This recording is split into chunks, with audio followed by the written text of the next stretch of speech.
നിങ്ങൾക്ക് ഒരു മാസത്തേക്ക് നിങ്ങളുടെ ദേഷ്യവും വിശപ്പും ആഗ്രഹങ്ങളും ഒക്കെ മാറ്റിവെക്കാൻ സാധിക്കുന്നുണ്ടെങ്കിൽ ഒന്ന് ആലോചിച്ച് നോക്കാം, നിങ്ങൾ സ്വയം എത്രത്തോളം ഡിസിപ്ലിൻഡ് ആണ്.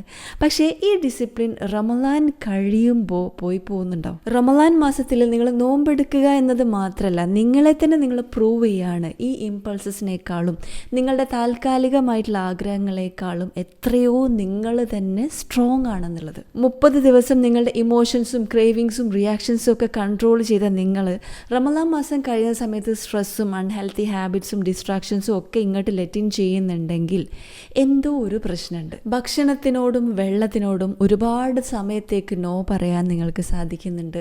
നെഗറ്റീവായിട്ടുള്ള തോട്ട്സിന് സിറ്റുവേഷൻസിനോട് നിങ്ങൾക്ക് നോ പറയാൻ സാധിക്കുന്നുണ്ട് എങ്കിൽ മനസ്സിലാക്കേണ്ടത് നിങ്ങളുടെ മൈൻഡിനെ നിങ്ങൾ നന്നായിട്ട് ട്രെയിൻ ചെയ്തിട്ടുണ്ട്. ഈ ഒരു ട്രെയിനിങ്ങിനെ റമളാനിന് ശേഷവും എവറി സിംഗിൾ ഡേ നമ്മൾ ഫോളോ ചെയ്യേണ്ടതുണ്ട്. സെൽഫ് കൺട്രോൾ എന്ന് പറയുന്നത് ഒരു സൂപ്പർ പവറാണ്. റമളാൻ കഴിയുമ്പോഴേക്കും നമ്മൾ ഒരു സ്വിച്ച് അങ്ങ് ഓഫാക്കി അടുത്ത സ്വിച്ച് ഓൺ ആക്കേണ്ടതല്ല. ഈ ഒരു പവർ നമ്മൾ കൂടെ കൊണ്ടുപോവുകയാണ് വേണ്ടത്. റമളാനിൽ നിന്ന് നമ്മൾ പഠിച്ച ലെസൺസ് നമ്മളുടെ കൂടെ എടുത്ത് പോകണം, അത് മാഞ്ഞു പോകാൻ പാടില്ല.